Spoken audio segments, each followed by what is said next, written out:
load. So, everybody, thanks for coming today. Have a million things. I'm a mom, so my bag is always full of all these things. And our panel today is the stories that matter. As you know, like I'm an OG now, somehow. But I don't know why Paul is looking at me like that.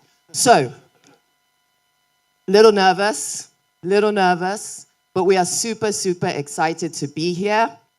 Today, we're not just here to have fun, which we are, but we are asking what stories that Nigerian children read. Who decides?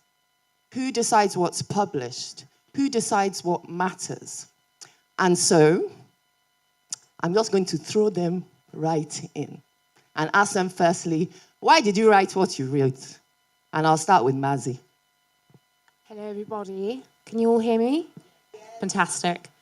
So why did I write what I wrote? I think the old adage, write what you know, springs to mind. So get rid of your phone, mummy. I am said mummy. Self-declaring right now.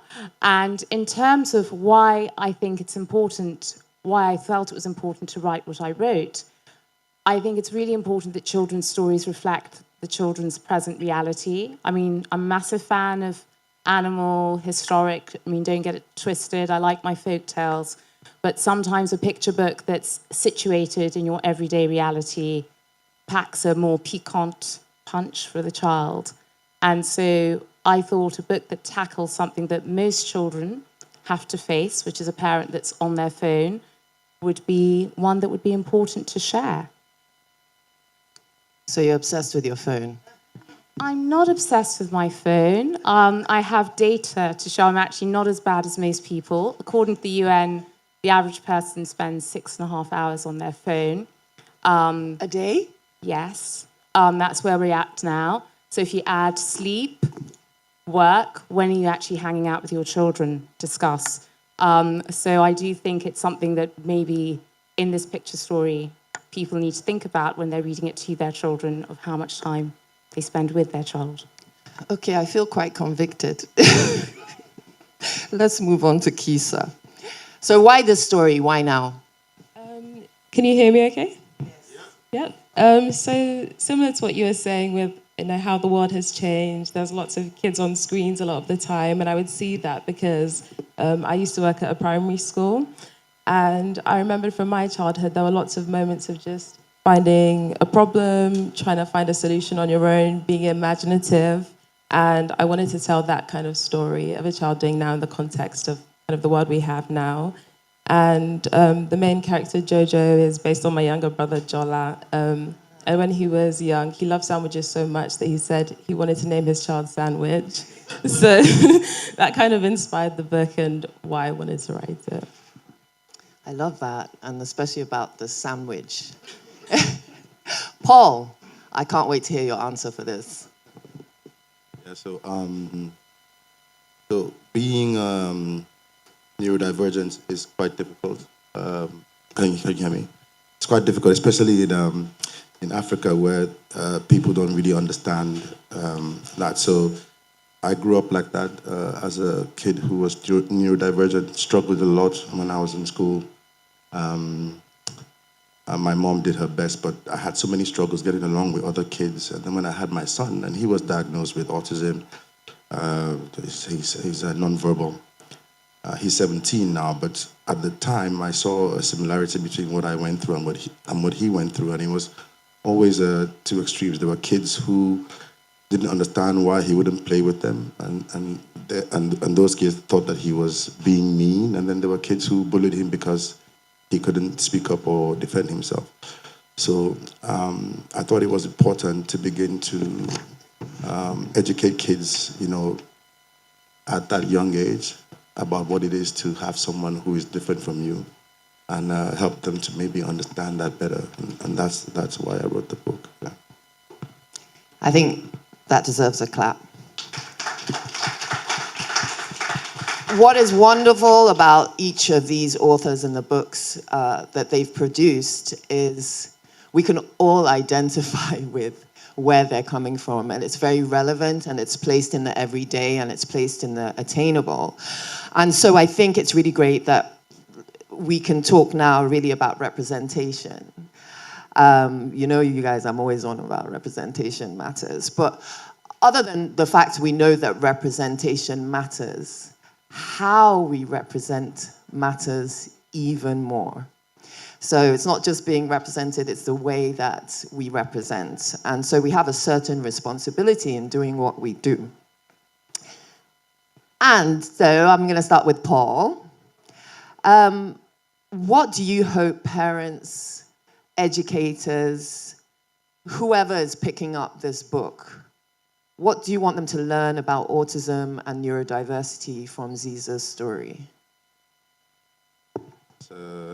I don't know how much time I have, but I mean... Start somewhere.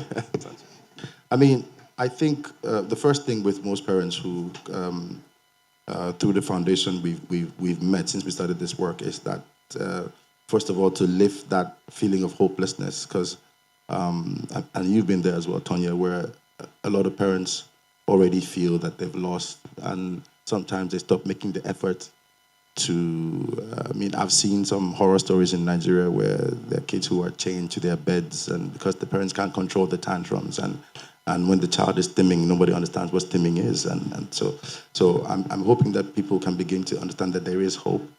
My son was, started nonverbal. Now he has 200, 300 words. He can't speak. He's a painter. He has exhibitions, as you know. He sold a bunch of paintings, makes a lot of money, and that's from from a hopeless state. So I think it's important for parents and kids, and I think through this book, kids from an early age can begin to learn that it is okay to be different. It doesn't mean that you have a less, you can have a less beautiful life. I mean, life can be beautiful for everyone. It just depends on, everyone has a different path. So I hope they pick that up, yeah.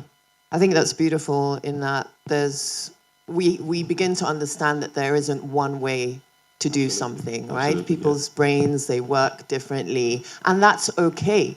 They get to the destination, and we all get to our destinations in our own way. Personally, Paul has been instrumental in my life, and his wife, Esther, in introducing my daughter to art therapy. And because of that, we were able to really, really progress in her learning. My daughter has Down syndrome, as many of you know. And what I love in the book is how visually peculiarities of autism, it's not about writing it and telling it, it's there in the visuals, in the nuances of the illustration. So the illustrator, Barbara, did a fantastic job in picking up those nuances that with a hidden disability, you may not be able to tell from the person's visage. But I know Paul and I can spot someone who is autistic by the way they move, the way they look, not in their features, but in their mannerisms with their eyes and things. So it's captured so well in the book. I can't wait for you guys to open it and see it. Now, I'm gonna go to Mazzi because I really feel like I'm being judged by your book. But you're also judging yourself, so it was fine. Your story quietly calls, I said quietly, see, I didn't say loud, yeah, I said, quietly calls out adults as much as, comforts kids in this. How do we hold ourselves accountable in the stories we create? And how do you, you've done it so well in this book, how do you make sure you're speaking to both audiences who essentially are reading the book at the same time? Oh gosh, thank you so much for that question. I'm going to pull up a little bit in order to answer your question. And this is not a shameless plug, this is just historical fact. Ouida used to be on Oba Dosumu, which is around the corner from here. and my daughter's preschool was on Sacheg-Bon. So one of the fun things we used to do, because I was trying to actively encourage her love of books, is we would amble down to Obadosumu. We became very acquainted with Auntie Lola and her amazing Puff Puff, and a selection. Yeah, that Puff Puff. You guys, you need It's to go even to the immortalized location. in the book. Yeah, on Okwebi, go to the location. The Puff Puff is the best in Lagos. Facts, facts, facts. So going back to a space, so what I fell in love with about Ouida was there were lots and lots of children's books, but there were lots and lots of children's books where there were, to be blunt, black characters as the main character. And for me, it was really important, if I'm going to get my child reading books, for her to see herself in the books. And so pulling up to my book, when I was writing it, something that was really important to me was a book that, as you, assuming, whether it's the mother, father, principal caregiver, reading along, you'll first of all see a Lagos that's recognisable. Shout out to Adolfino Mwede, who captures Lagos. You can even see it in the cover. You've got your Keke Mauras, we're in traffic, mum's on the phone, go figure. But I think it was really, really important that that was situated so that people don't feel condemned. I mean, the title is provocative, but that people don't feel, oh my goodness, this book is going to call me out. But also, because of the story, without spoiling it, the child at the end of the story, and I think this is something any parent who reads to their children, will relate to. When you're now talking about what you've just read, it can hopefully be a conversation starter where the parent, if they're interested in accountability, could say, am I like that, mummy? The child can say, yes, you are. And it can hopefully create a discussion that sort of feeds out into family interactions.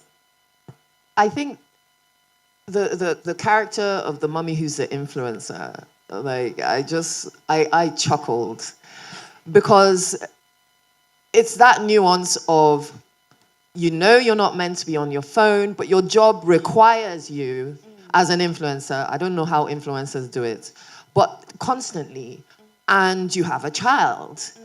How, it's just kind of squaring that or balancing that, which is really difficult. And it's really important, I think, for children to understand the difficulty in that and the nuances in some of our work as parents. I know, like, Paul is up and down all the place, but yeah, go ahead. Definitely. I mean, in my sort of day life, I'm a freelance writer writing about jewelry and design. So, one is always often on the phone interviewing people. But I think even with the mummy, Simi's mother, who's the influencer, how much of your life are you going to apportion to content creation, and how much are you going to have intentionality of just interaction with your kid, even if you're a mum influencer? So I think it's that balance, because even if you do see yourself think, oh, flip, this is my side hustle, so I can do the school run, so I can be more present, but then it's actually making you less present. And I hope that people, as they read, can maybe even quietly think, discuss, reframe how they do things. Just brilliant, honestly. There's one comment I had about your book, which was really hilarious, because initially when I picked it up, I thought she was driving and using her phone. No. And then I was like, wait, she's she's in the passenger seat. There's Yeah. a driver. Sorry. Yeah. So I was like, but you didn't address that. And then I went back to look. I was like, oh, she's not driving. Okay, we're fine. Kiisa. All right, so with you, again, representation really matters. I love the fact you're writing and celebrating kind of ordinary life. Your book doesn't happen here. I'm assuming it's London. There's one page that looks kind of like a London bus stop. I have traveled. There's something that is so vital about children seeing us Black Nigerian children seeing ourselves, whether it's here or in the abroad, in diaspora life. You really were detail orientated. I want to know kind of what your process was, how you decided to, I see Chin Chin in the background. The grandma was a musician for Fela or something. Please, I need to know your thought and reasoning behind all of this. Yeah, that was something that was really important to me, because I think being part of the diaspora, you have your identity, what you do at home, how your culture is celebrated at home. But then when you leave the house, you're seen as Black or person of color, so essentially just a non-white person. And that's such a huge umbrella. There's so many cultures underneath that we should explore and be proud of. So I wanted to show Jojo's family doing that in the book because I've had experiences where I feel that my connection to my culture was an armor. So I can think there was an experience in primary school where we were talking about food from our different countries. So I was really excited. I was like Googling Amala and Ewedu to show all my friends, and they look at the pictures and they're like, "Ew, what's that? Why does it look like that?" And I just looked at them and felt sorry for them. Like, you will never understand the joy They of will that never meal. understand that enjoyment. Exactly. Yeah, I ate amala yesterday. It was very sweet. Right? Ipegiri. Yeah, so having that confidence and connection is so important. And then when I was working with children and reading with them, some of the moments that stand out is when you're going through the children's books and they're like, "What's that?" And then you explain it to them and that starts a conversation. Or those moments where, like you said with the chin chin, "Oh, he's eating chin chin, I like chin chin." And they see themselves in the character that's in the book and feel connected with it, and that's what I wanted to show in the book. And another thing with representation is Jojo's character is very caring, quite tender, and he's a boy, and I feel like we don't see that tenderness sometimes as well in Nigerian culture, and so I wanted a caring male child as well in the book, and yeah, representing that too. I think the torch has been passed, officially passed. But it is really important what you said, and I think you growing up with the parents that you have and the environment that you have, you are quite conscious of those things and how important those details are. I mean, before we came on, Paul and I were discussing about the process of learning to read. Nobody is born to reading. It's not something that automatically happens. It's not innate. It's not something like breathing. And actually, children start reading from pictures. And what I noticed about all three of your books is how detailed they were in the illustration. So I can either like Lola was nagging or Mazida was nagging. I can hear the conversations that went on in my head. But it is so important, the visual aspects and connection to the words. And you guys, I mean, if all of you don't go and buy these books, I'll be very, very upset. Don't apologize, go and buy. Now I want to get on. Something might be a bit saucy, a bit controversial, because I'm in this with you, and I know that there are so many restrictions, limitations, judgments, ceilings that we hit, because there's so much gatekeeping. There's something, I don't know why, especially for children's books, we hit, as Nigerian authors, as Black authors in this region and beyond, we hit a lot of barriers. People don't see the value in what we do, or they believe that our work is not of quality. So the stories Nigerian children consume are not being chosen by Nigerian children, obviously, and are often not even by Nigerian authors. Gatekeepers decide, importers decide. We have antiquated trading deals that make it very difficult for pricing of our books. There's foreign printers, distributors, the algorithms. There's so many things, whether it's prejudice of bookstore owners, not Lola, obviously.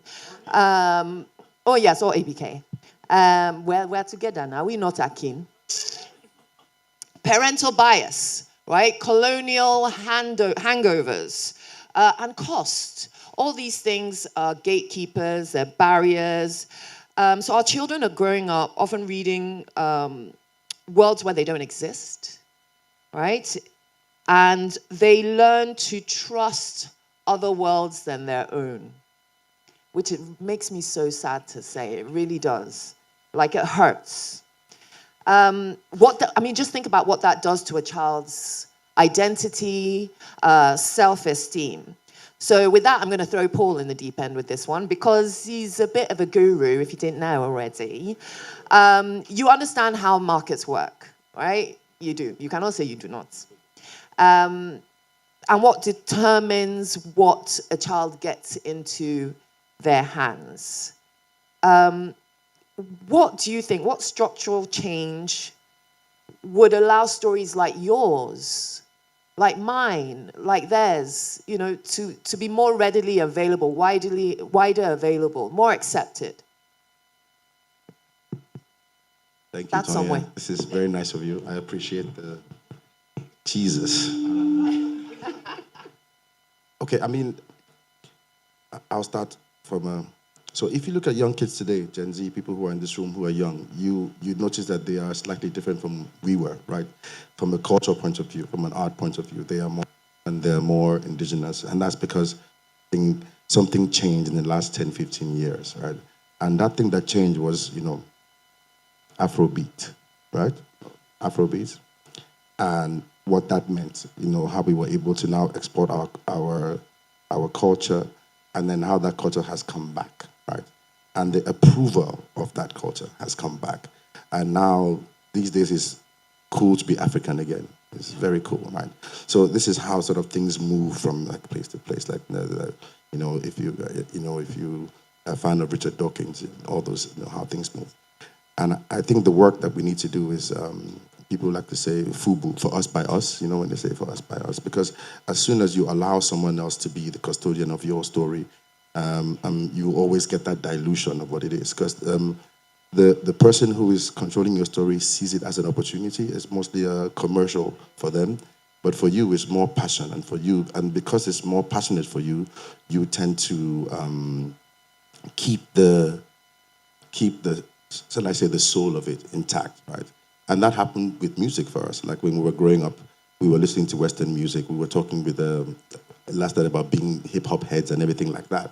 And something changed. Someone said, you know what, I think it was Obasanjo that said, you know what, going forward, radio must play only 20% foreign music. The rest must be, That singular action that he took sort of burst the whole industry, and people like us were able to say, you know what, let's start a label, and and now it's a whole thing. So the young people listen to more African music, and that's why you have what you have today. All the clothes that we're wearing, everybody's going back. I think with education is the same thing, because the foundation of our education was more colonial. We were taught things that were not that were foreign to us. Like one of my favorite books is Things Fall Apart. I know it's very boring, but I love that book because It's not boring, saying it is boring. Calm down, everyone. What I meant was saying. It's like saying it because. So the reason why I like that book is that for me, it's just watching the resistance to change. I think that was the whole thing about the book for me. It's like, how difficult it is for one to change and to challenge their preconceived notions. So I think the same, I grew up in northern Nigeria. I'm Igbo, right? I was born and bred in northern Nigeria. My wife is Hausa, right? Which means that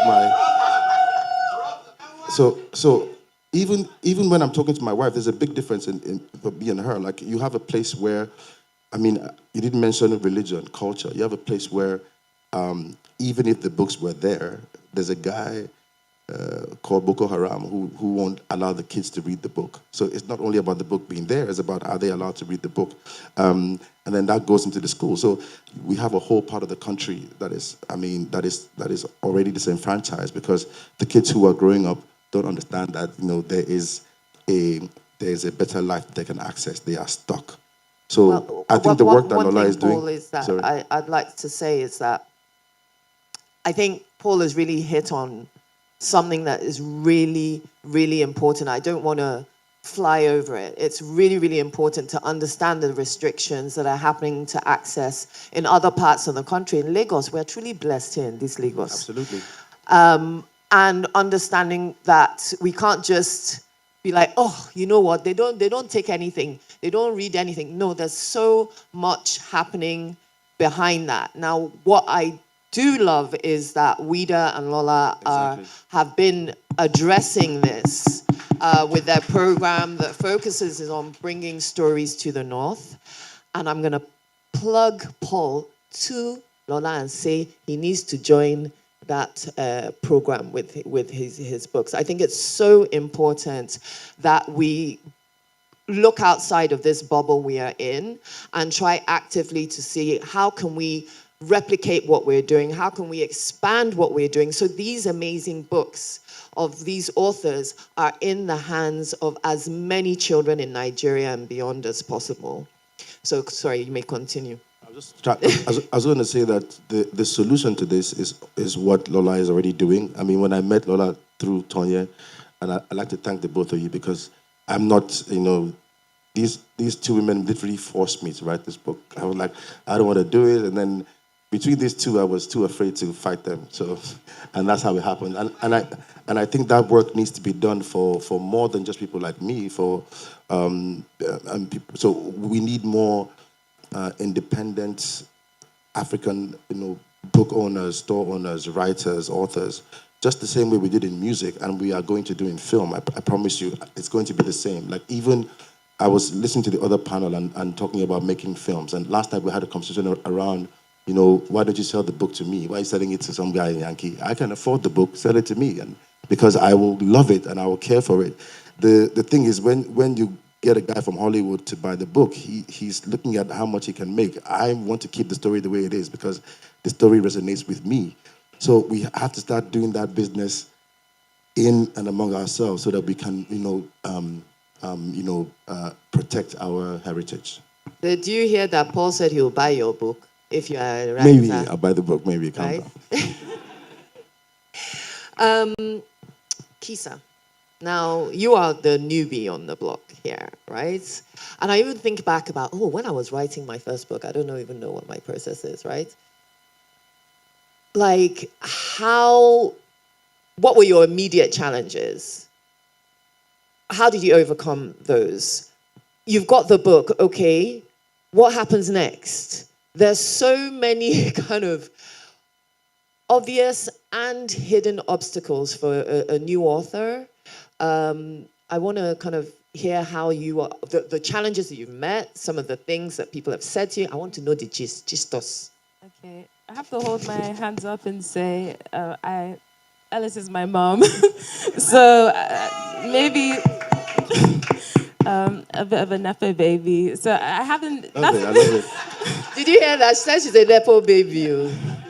But that's just to say that I'm in a privileged position and I haven't faced the challenges that you're talking about in terms of gatekeeping. The challenges I face is I tell my mom an idea on Monday morning, and then by Monday evening, as Keisha, I don't like this. You said you're going to do this. Where's the first draft? And I'm like, Mom, I have a full-time job. but even that is a privilege in its own way because it means I go from idea to then product very quickly. So I'm very grateful for that, and working with David Anson, the illustrator. You were saying a lot of positive things about, and so much of that was him. I'd be quite vague, and then when I saw the illustrations, I'd be like a child, like, oh my God, look at this and this and that. So I'm very lucky that the process was very smooth. But in terms of new writers who want to know more about what they can do, from my perspective, I've seen, going around with my mum, people put themselves out there, randomly introduce themselves, say, hi, this is who I am, this is what I'm doing. And my mum, it might be an idea she's been thinking about, she hasn't even spoken about yet. She'll be, okay, give me your email address or email this person. And I've seen her do the same, put herself out there and get lots of no's and rejections as well, which is part of the process. So I'd say don't be scared to put yourself out there, to make yourself visible, because there are initiatives going on, like Bookstorm, you said, which is the Book Buzz Foundation want to publish 100 children's books by 2027. So they're looking for children's book writers and illustrators. So just trying to be aware of those opportunities and putting yourself out there is what I would advise. Yeah, just really, I'm so proud Honestly, I'm so proud. It's so encouraging because you're a young person and you don't have kids. Like, you don't have kids. All of us No, here I wrote don't. because we have children that we're writing for. You don't have kids. And that really is exciting to me because you're young, you don't have children, but you can see the need. Maybe your teaching background, I don't know. Yes, I did work with children in primary school, and specifically children with special needs, so autism in particular, and that reading with them really inspired me. Like, they notice everything. They'll just point things out, and you're just like, wow. So that really gave me that joy of, creating something that children can experience and interact with. Yeah, I think it's really encouraging because, like you said, you've had a bit of a shield, right? But still, it's still incredibly challenging. But what you highlighted is that, with a passion, right? With that real, genuine interest, not because it's trendy or cool. With a genuine passion, when you meet these obstacles or someone saying, nobody is going to read this. Why now? Why are you doing this? Oh, it's not of good quality. All the nonsense we hear. But if you are following this intense passion and purpose and drive that you have for this, that enables you to face those challenges, those obstacles, those annoying people. I don't know why the most annoying people have the mouths to say silly. Just be talking. But it is so passion, purpose, and that will help you overcome your challenge. Now, Mazzi, again, we talk about this critique of phone culture. We all need visibility for our work. But again, we are operating with this space that is still looked at quite strangely. How do you deal with that? How do you face that? Because you're one in this, people still don't place much value on children in terms of, human rights, and even doing these things, it's like, oh, this is extravagant for them. But then you've also got that element of technology as well, which also gatekeeps our work. How structurally can we move beyond that or be able to approach those challenges? Because it is really challenging. Yeah, thank you so much for that question, Tonye. I think I'm going to take it a step back and almost bring the onus on parents or anyone who is an auntie. I was an auntie for many years. My daughter's only 6, and I'm one of 7 children. So I've been in the auntie trenches for many years. And what I would say is, what do you buy for your child? So speaking about the gatekeeping of, oh, the kids don't read books that have black characters, you, the mum or dad or whoever, you're the one with the money. You can choose to actively seek out books, materials that center the child. So that's part one. And I think because it's always, we can talk about structure, but also there's agency. And I think agency is really important, which also leads me very neatly in terms of gatekeeping to cost. And I'm sorry, I'm not on Lola's payroll, but I just need to throw this one in. I know I've been bigging up Ouida here. But a lot of Nigerian parents are not Ajay Butter crowd like we are here on the stage. And the first thing they're going to say is, I do not have 9K to pay for a book. 9K can buy my child gari, beans, and onion. So they'll just laugh at you when you're saying, oh, I want to buy my child a book so they can imagine themselves. Be like, look at this one, speaking English. So I say this speaking English. But I think that books that are affordable, which brings me neatly to our books, that are sitting at that sort of under 5,000 naira, i.e. under a Chicken Republic meal and Coke, which most people will treat themselves to. You can say, do I buy that for myself or do I buy my child a book? So it becomes a more palatable thing to do. So I think those things are really massive things to think of when we're thinking about gatekeeping. And then in terms of the books being, it's also the actual them winning the prize versus the screen, when you see yourself, you're more engaged. I mean, we're talking about Afrobeats.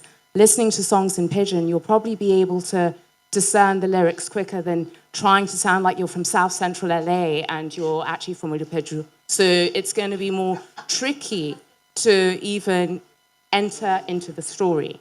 And when I think about my own story, the book that I wrote, obviously the principal character, Tobe, is got an Igbo name because my husband's Igbo, but then her best friend is Simi, the fairy, sort of mystical, Mami Water-esque figure is Uduak, which is a South-South name. So again, think about things that are going to be like a kapow, so that the gatekeeper, do I want to read another story that's based in a place that I've never been to and my parents are going to have to figure out a visa or whatever, or do I want something where the names, I can even pronounce them, they're my friends' names, I know a Simi, I know an Uduak, I know a Tobi. So I think those sorts of things, when we think about gatekeeping from the other side, rather than, them thinking, our quality is not enough. There are 200 million souls just in Nigeria alone. Africa has the highest growing under 16 population on the planet.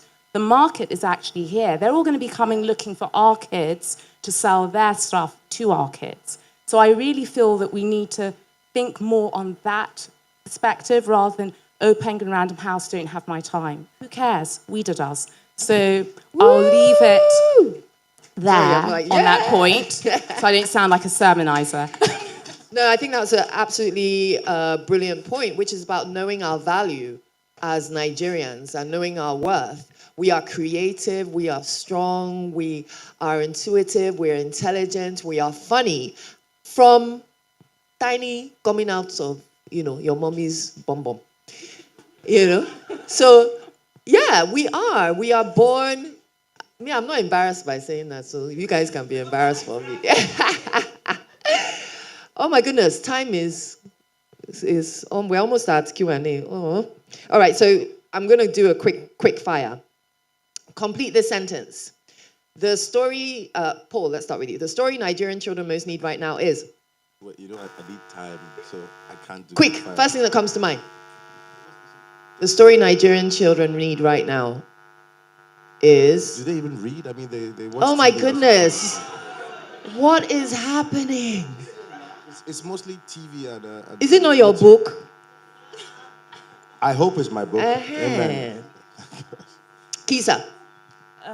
Stories showing Nigerian children Nigerian people doing great things. Love that.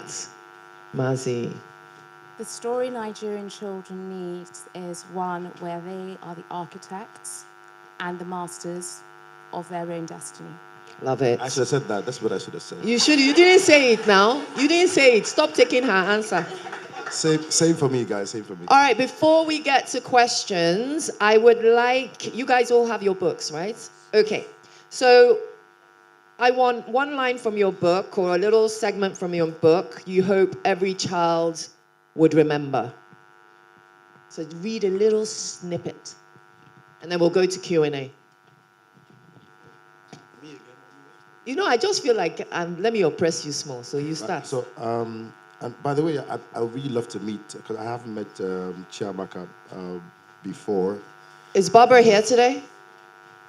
I think she did an excellent job, and then when I saw her work, I was like, wow, this really works. So the last part of the book says, people with autism may not act like you, but their hearts are kind and their feelings true.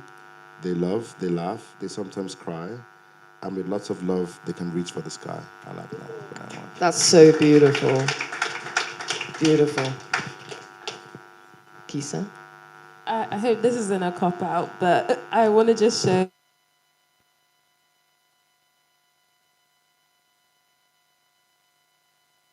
there's the Nigerian flag, there's a picture of Fela, there's her saxophone, there's Nigerian instruments, so all those little details. There's also Mama's plantain chips. So yeah, shout out to David who did such a great job with the illustrations. He really did. Brilliant job illustrating. And my mind just goes to, there's other stories that can come from that background. I want to know about grandma's life in a children's story. That's your Lola. That's the next thing. Let's find out grandma. We need to meet grandma in the next one. Yeah, Mazzi, let's get yours. I also want to do a really massive shout out to Adolfina Mwede. I don't know if she's here, because Uduak, who I'm not going to read about, the illustration of her is very much, I write about jewellery, and it was very important. We had lots of back and forth. We need coral, we need brass combs, we need bantu knots. We don't want, we want the thing to look like the thing. But the excerpt I'm going to read, which I hope will also be a starting point for anybody. Do you love your phone more than you love me? Tobe asks. Of course not.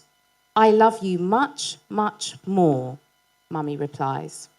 And just to add, not to bring a Debbie Downer, by the time your child has reached 12 years old, you'll have spent 75% of the time you're going to have in your child's life, period. So these years are literally the golden ones. They really are. I saw a graph about the time your children spend with you through your lifetime, and there's just this massive drop off, and now I feel depressed. Q&A time.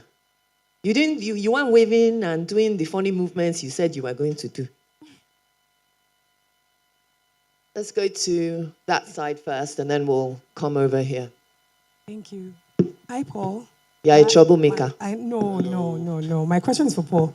I remember times when I've tried to interview, used to work with people, parents of people with autism, children with autism, and trying to interview, it was mostly women or mothers who were doing the awareness. And even sometimes trying to interview them, they would say, my husband will not allow me to talk about it. And it was a very big thing.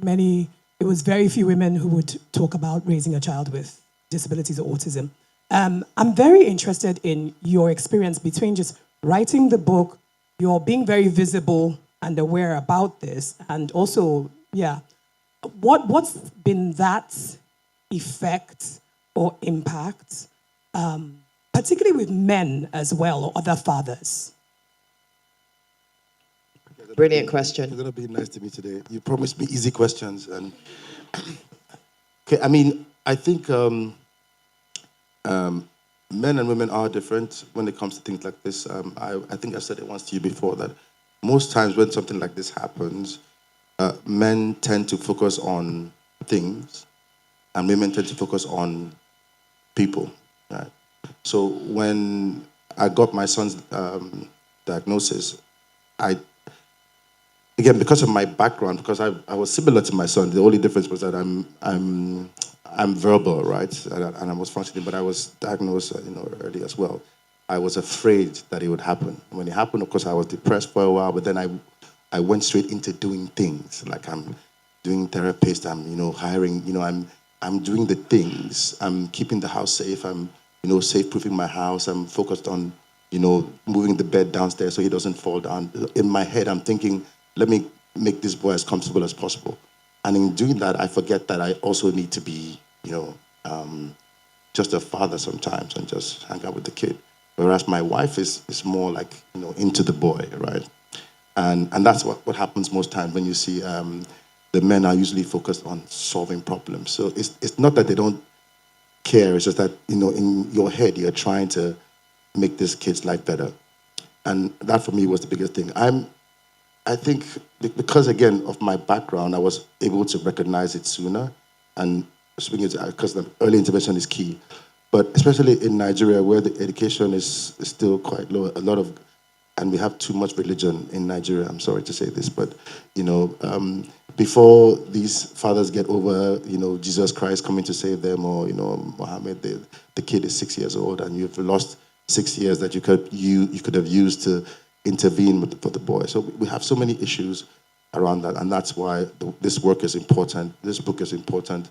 The foundations are important. The work that we are doing, that Tonye is doing, is important to do that. So, did I do a good job? Thank you. Oh well, amazing. I get calls all the times, and funny enough, they're usually like secret calls. So like my wife gets like on Instagram, I love what you're doing, come and help me. Most times the fathers call me and, do you know Paul? And the guy comes and says, Paul, I want to talk to you. It's always like, in a quiet place because they don't want to, but I do get those calls, and I always make myself available to help wherever I can, yeah. I really think we need to have like a separate reader session to kind of talk about this aspect, because there's so much to talk about, and the male journey is extremely different, and there are a lot less safe spaces for men who are going through this journey. So Lola, I'll put that on you. Let's take a question over here on this side, the gentleman in the blue.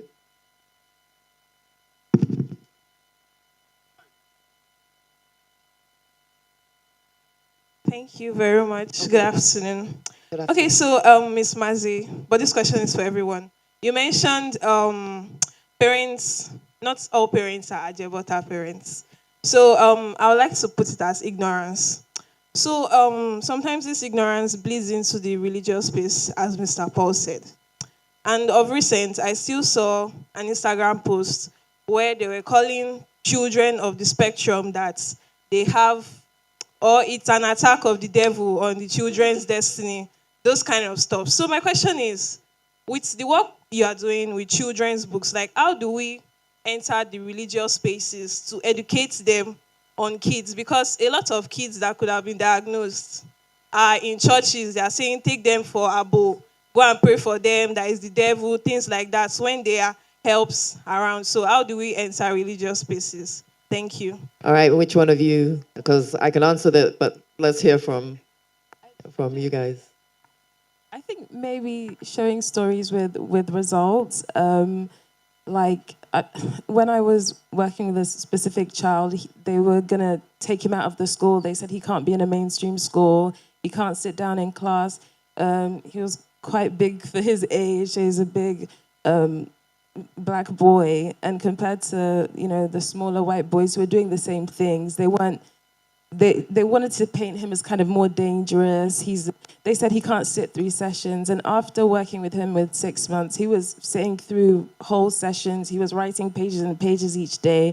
So it's not, the problem isn't the child, it's the environment they're in and making it so that you can get the best out of it. And I think when people can see that this is someone who wasn't able to speak, and now they're saying some words, and now they're communicating, and now they're able to do things that they couldn't do before. If you want the best for your child, then you're going to want to replicate that. So showing those success stories, I think, is a good way to maybe start that.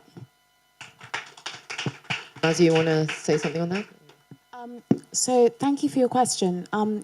Regarding, in my book, the child doesn't have special needs, but I will talk about religion briefly. I go to church, Christian, and I have a lot of my Christian friends who've pushed back on my book because of Uduak. They've said it's fetish, they've said it's witchcraft, they've said, Mazzi, you should know better, blah, blah, blah, blah, blah.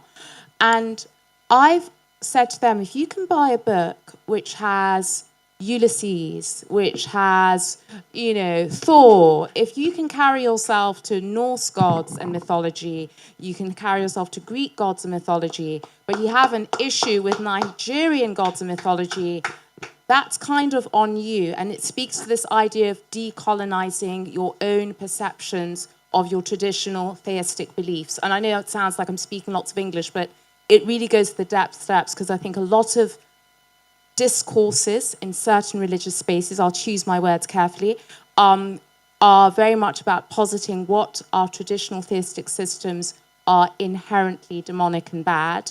And I don't think that's true. I think that was a really great question. And just to add on is why I do what I do, why I bullied Paul into doing this, is because the market is the children. And if these children are growing up reading these books, then they are already there. Them reading it, they become our advocates. In their households, in their schools, they share the books with other kids, and you begin to see the change. We have a long-term strategy. This is not an overnight thing. Children start small, they grow. Their understanding grows along with what they consume. And what we are doing must be part of what they consume, what they share, and what they go out into the world with. I share my books with the church. It's in several church bookstores.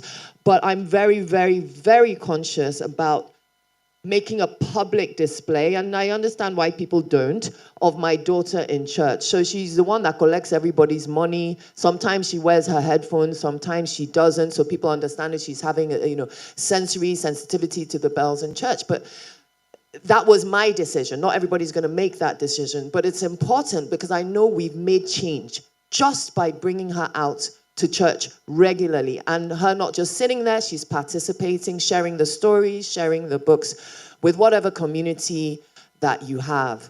So again, buy the books and share the books. So I'd like to add something.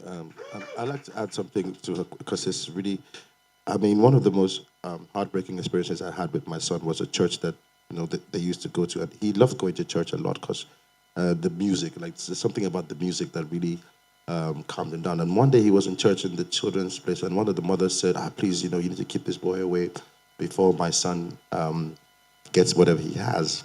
And yeah, this is a true story. And it is a very true story. Immediately, my wife gets upset and she says, "We're never going to that church again." And then I'm like, I had a different view. I was like, you know what? Like, why would I take my son out of a place that he loves just because some idiot doesn't understand what's going on? So I said, no, you need to put him back in that church, and I will deal with the lady. That on talking with the lady, I sort of when I was, because my temper, when I was calm, I realized that she didn't understand that it wasn't contagious. She didn't understand that it wasn't, because she's been raised like, this idea of perfection, that sometimes religion, that everything must be great, everything must be, I mean, there's a little room for, so I think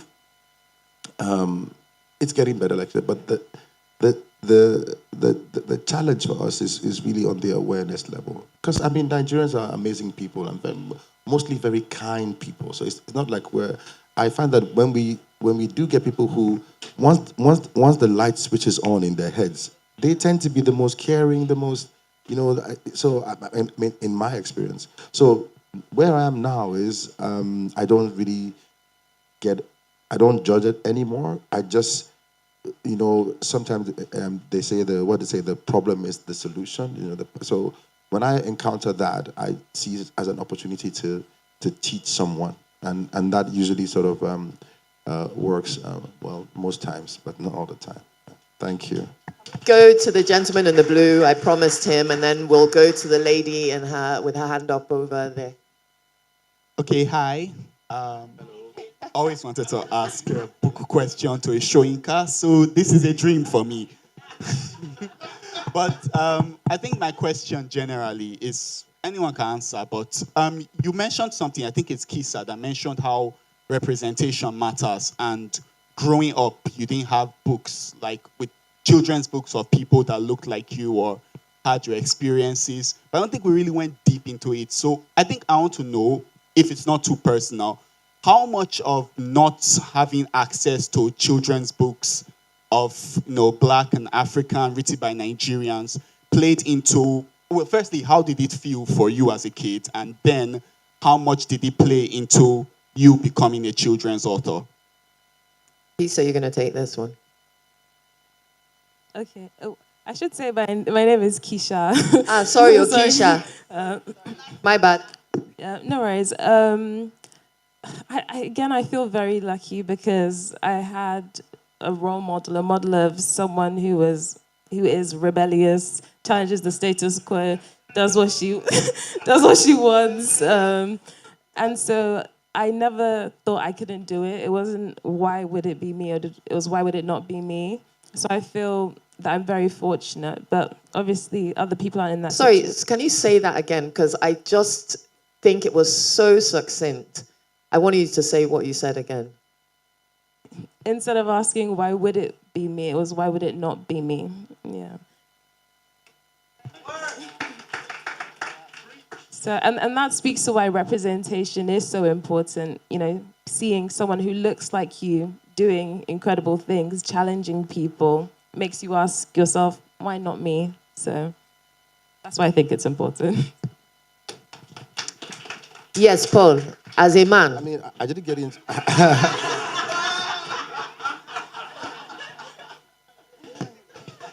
My time will come, Tonye, I promise you. I didn't get into African books until a little late. Like my father was an avid reader, and I grew up on, like, when you said I grew up on Homer and all these guys, War and Punishment. My dad was really hard, and he was a tough guy. And by the time I started getting into African books, I almost had to read, because the way I came to those stories, I almost had to challenge every sort of little concept that I had about everything, like romance, like the romance of Shakespeare and Romeo and Juliet is quite different from the romance in Things Fall Apart, where it's more like a practical. It's more like, the love is quite practical. It's not like, oh, the flowers in your hair, like, So it's like, so it was very, very different. And I really had to grow into, loving African stories. And I think, like I said earlier, with the change in culture now, I think I'm excited about, like, I have an 18-year-old daughter. And when she started reading, she was reading a lot of Asterix and Obelix and all that. And yeah, Tintin, she loved that. And then, when I gave her, I remember the first book I gave her was Cyprian Quincy, the Burning Grass, right? And I gave her the book because, my last name is similar. There was a Sokugo disease, Okugo. So I gave her the book and told her, go read this book. And she came back and she was like, oh my God, like she was like, so now she's like a full, staunch, like, African writer person. So I think it's we have to do, and I think you said it earlier, that we have to do a better job of being intentional of what we present to these kids. I think from an early age, push the African writers, like, and their school is going to resist you. That they're going to try and bring all those funny curriculums that push the African writers, the African work. Funny enough, last thing I'll say is that when I was in high school, remember all those books, the math books used to be Nigerian writers. Isn't that funny? Like, they're still there. You had all these Nigerian writers doing all the math and English books, but when it came to the books around culture, and it was all, it's really funny that whole thing. It's so still I think kind of like that. Yeah. And Mazzi, I'd love to hear about your formative reading years. So regarding books being, I had Pan-African parents. I'm going to give a massive shout out. They're both sadly no longer on this mortal plane. And I was given, as a child, folk tales and legends, Oxford edition of Africa, and it was separated into West, North, South, East. So it had myths and legends and folklore from all of Africa. I was also given, the complete Greek myths and legends. My parents were very intentional of us reading, not just even from Chaganda culture, which is where I'm from in Uganda, but widely. And, moving forward as I got older and, my reading vocabulary expanded, even when it was poetry. So you're reading Coleridge and you're reading Okot Patek, who's Uganda's foremost poet. And that's also a long lyric poem. And I remember even at school being a little bit of a firebrand and getting into trouble when I said, seeing as there was a critical mass of black and brown children, why were there no books written by, and then Chinua Achebe entered, so thank goodness. But I think it is very much going back to the agency of the parent. If my mother and father hadn't thought, while we're buying Odysseus, let's also find out about other books and other tales and myths and legends that are from Africa. Obviously now we have a wider selection of books, but it definitely informed me. It definitely meant, even the idea of being a Ugandan who now lives in Nigeria was not far off, because I was already conversant with Nigerian culture through books, because I hadn't yet come here. So this just shows the power of books. They can take you to different places and spaces. The power of books. Okay, we still have so many questions and we're coming to the end of the time, but sorry, I'll have to not take your questions because Lola has her hand up and I don't have a choice. But you can come up to us after and ask your questions. We are available. Okay, go Lola. I want to say a huge thank you to all of you. Working with you on these children's books is like a dream for me. It's so exciting, so invigorating. And I wake up in the morning thinking of your books. And that's what it was like during the process of creating and publishing them. But in case anyone here is ever wondering why buy a children's book for a child, I just want to quote Veta Pakovska, who is a Czech illustrator. And she says that a children's book is a child's first art gallery. So I just want you to remember that. If you want your children to love culture, to understand it, you start when they're young and start with children's books. Thank you. Wonderful. And I'm getting the red light. Time up, time up. So I want to say thank you to my panelists, Paul, Kiisa, Mazzi, and for all of you, staying here with us. And just, the children's books, they're not just paper you throw away, they're powerful. And they're blueprints for all of us. You don't have to be a child to love children's books. I buy children's books for myself. They speak to our inner being of who we are.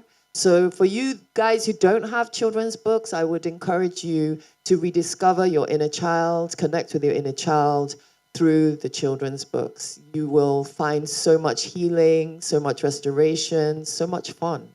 So thank